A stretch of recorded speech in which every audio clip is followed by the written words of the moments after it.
All right, everybody. Hey, so this record is to make up for the Tuesday record. Actually, I did that one today, virus 2, viral load and all that. So that was done today live, and it's up on Patreon right now. So the class that I was supposed to do today, I'm doing now, so that I can get it up on Patreon, because I'm kind of a class behind because yesterday I had a meltdown. So I have 2 classes, right, to get done today. So today's going to be kind of virus 3, but cures for all disease, 3 simple cures. And what I'm going to do is I'm just going to throw the information out there, and the links are on the blog, coe-llc.com. The blog is 20 minutes with Bridgette, April 15th, 2020. Virus in parentheses, cure for disease. So we're going to go ahead and talk about the first one, flange. Now they have a whole word, phange, therapy, but it's phanges. And it was actually, I tried to look for information, but it's like there's no information really about it. There's kind of Americanized information, but not really. But I put up as many links as I could on it. Anyway, phange therapy started I don't know, maybe 200 years ago in Russia. And Russia has a laboratory of thousands of bacterial agents that they have found. They usually can find a bacterial agent in the sewage. So the laboratory collects sewage samples every day so that they can figure out what kind of the next kind of disease is going to be, right? So once they identify new bacterias, right, that are potentially going out into the water system and the environment that are being created through the sewage flow, they identify them, they mark them, and then they create a medicine from them.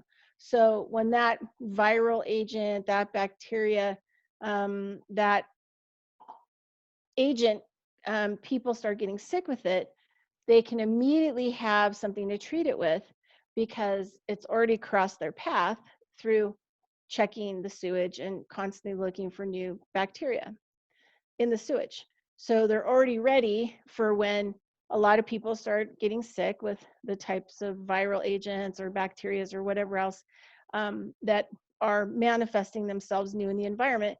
And then they're creating medicine using those agents that they find, and they have thousands of these. So they've used this instead of antibiotics and all other kind of Western medicine treatment. They have used these for hundreds of years to actually effectively cure people from everything. So it's an alternative to antibiotics. Yeah, why not use what's in the environment to heal? That is what's being caused in us and around us by the imbalance in the environment. Hello? Okay, anyway, second one is pleomorphic medicine. This one has been used in places like Germany, and I put up links for that. Not tons of them, but a few. It's not a big thing in America. It used to be, and then the FDA banned pleomorphics from being in the US, which is so ridiculous. In the past, I've used a lot of pleomorphics on myself, and my animals, dogs, cats, all kinds of stuff. It's basically what it is. It's microbial medicine, pleomorphic, and you get the disease because the microbe, the pleomorphic, is in a holding pattern, or it's gone into a bad cycle because it's forgotten who it is. And you put the good pleomorphic that's made, it's in a liquid, they're drops. They also have suppositories. What else? Oh, yeah, lots of different kinds of ways to take it. And you take it over a period of time, and what it does is it helps that microbe to remember what it is and go back to the healthier aspect of what it is, right? So the next one we're going to do maker. I call it the maker's medicine or soil therapy, and it has all those components of these man-made alternative medicines, microbial and bacterial medicines, but in the soil. And we'll talk about that in a minute. So say, for example, with the pleomorphics, say you have candida and you have overgrowth of candida, which means that it's turned into plant. So it's gone from kind of, more kind of microscopic and now to like a plant form in your body. And what happens is you take the pleomorphic, the candida one, because it's going to target the fungus.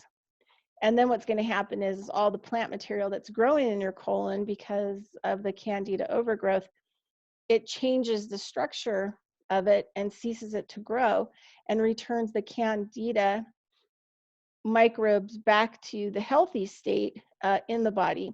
And then what happens is your body will release the plant mass, sometimes out of the colon, the candida that has kind of turned into plant growth, right? Or gone into like a really bad cycle. So you're actually taking the microbes, pleomorphics, to actually return the body back to the healthier microbial state. Works really well. Okay, now Maker's diet, soil therapy. Okay, so, I've always kind of had a fascination with dirt. I mean, I think we all do, from when we're young. And studies show that children that grow up on farms in dirt, animal fur, animal saliva, compost, pig poop, whatever else, have no allergies, right? Have natural immunities to the environment. So there is something about just being in the dirt that helps the body to build data and information against those allergens in our environment.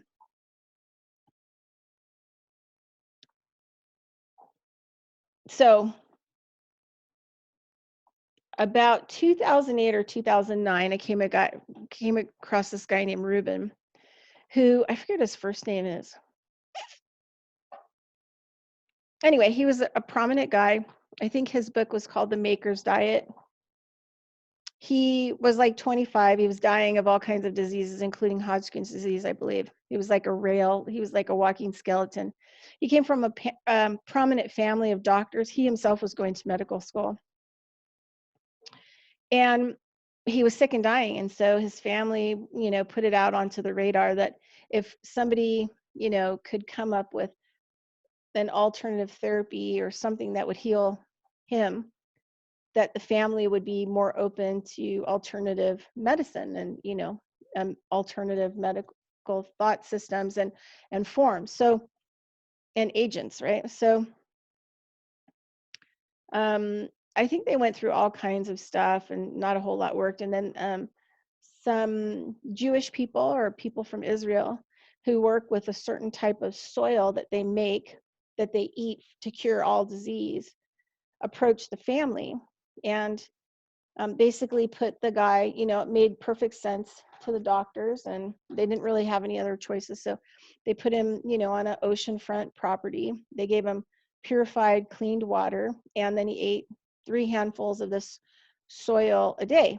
And the people from Israel would make it and bring it for him. Well, within 6 months, he was cured of everything, right? So I read that book and I thought, yeah, that's exactly, the kind of medicine that I am. I'm all about the nature, food growing, microorganisms and all of that. So since that time, I went back to biodynamic school, certification, homeopathic remedies for soil regeneration, biodynamic compost. And those composts have inspired me over the last, I don't know how long, to make biodynamic inspired compost for human consumption. I'm still working with it. I still need land in order to actually, get the whole thing perfect. But, I give the compost, when I do make it biodynamically, I give it to all the farm animals. My dog will eat it. I give it to the land, it helps to heal the soil, the water, everything else. And it's a homeopathic remedy. And when I spray it on the land, I actually structure it and bind it with water during a stirring process, and then, effectively spray it where it's needed. And there's different types of preparations and medicines that, come out of biodynamics. So this compost that I'm working on for humans, eventually when, I can get all my research finished on it, I'm going to be able to actually teach people how to make it in their own yards so that they can ingest it and consume it, so that they can make their own medicine that will cure every possible thing that's wrong with them, that's wrong with the environment, that's wrong with their yard, that's wrong with their animals, across the board. So yeah, it's all about the microbes. It's all about getting the microbes into the body. That's why we're never going to be healthy if we're not actually eating from food that we're growing in our own yard, because we need to ingest sunlight, which is still in the plant when you pick it. We need to ingest the microbes that are still on the plant, and the bacteria that's still on the plant as soon as we pick it. Those are essential, really important nutrients and things that the body needs in order to stay healthy and do all of the inner processes on the microbial level that's necessary to keep us healthy and healthy long term. Okay, so I figured today we'd end the class with, I have had like a major headache for a couple of days. Yesterday I just had an emotional explosion. So we're going to go ahead and work with the forehead. So I'm going to go ahead and put the headset down, and if you can't hear me, just kind of follow along, right? And make sure you're breathing while you're doing it, right? Just make sure you're taking big breaths and sigh out, get some sighing going and kind of release all the tension and stress that might be in there. Okay, so here we go. And I'm going to go ahead and put my headset down. Hopefully you'll still be able to hear me, but we're just going to do some tea massage, and you can do circles with your fingers, circles in the other direction, even just hold the pressure point and even push as you go along. And you want, considerable pressure. You don't want to bruise yourself, but you really want to get in there and loosen up a lot of the stuff on your head and around in your temples and kind of like up here in the upper part of the jaw and around the ear. So we're going to do like a nice little headache series. We're going to close with that.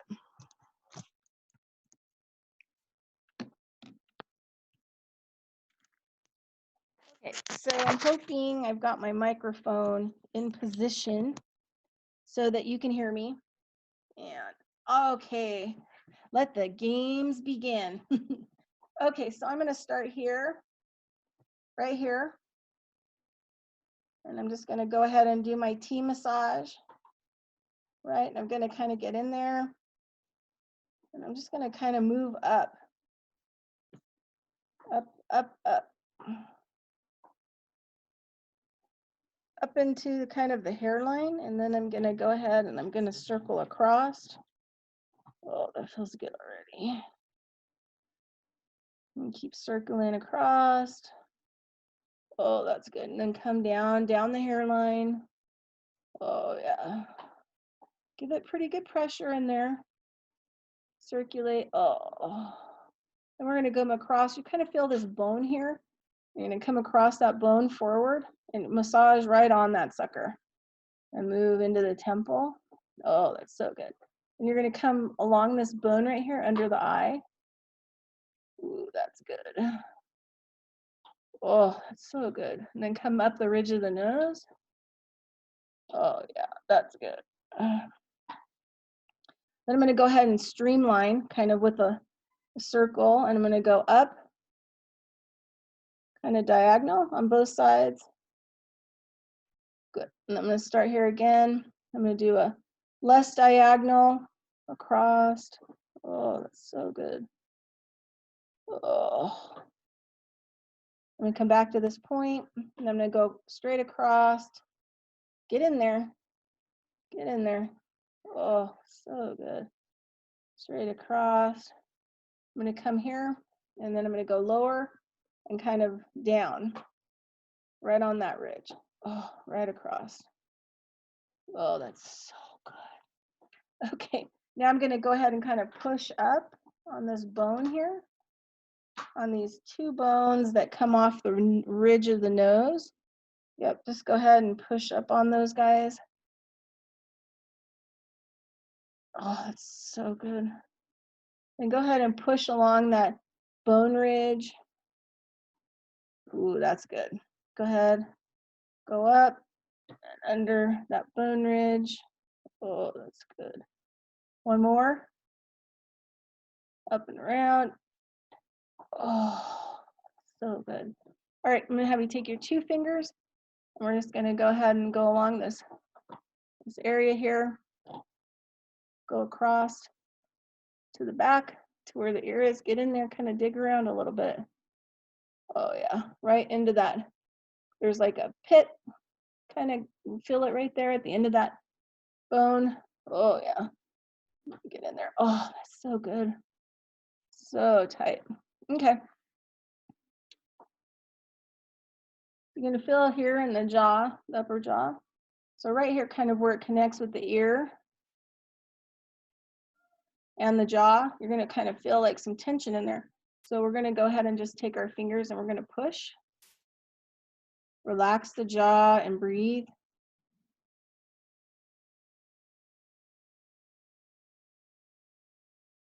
You're just gonna move over just a little. Good. Push a little bit. Not super hard to knock your teeth out.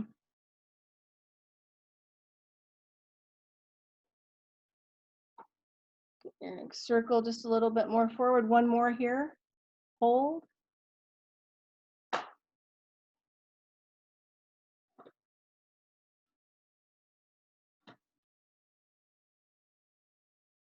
Awesome. Okay, the last thing that we're gonna do, well, two things. We're gonna do some circles along this ridge line. Ooh, and you wanna go back quite a ways, you know, behind the ear. Start again, go down that ridge, and you can feel like the crunchy munchies in there. And you can feel like there's knots. And you wanna get in there and get those suckers.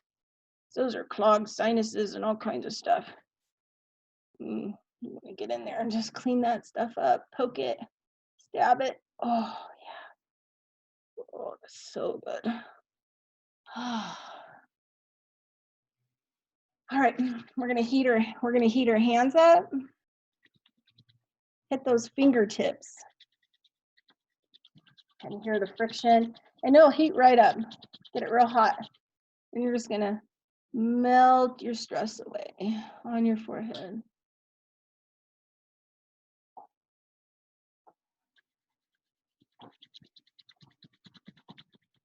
And melt your stress away on the forehead.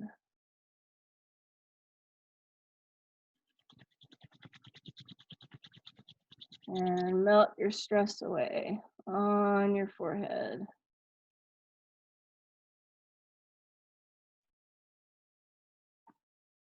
And last one. We're just gonna stick it over our eyes.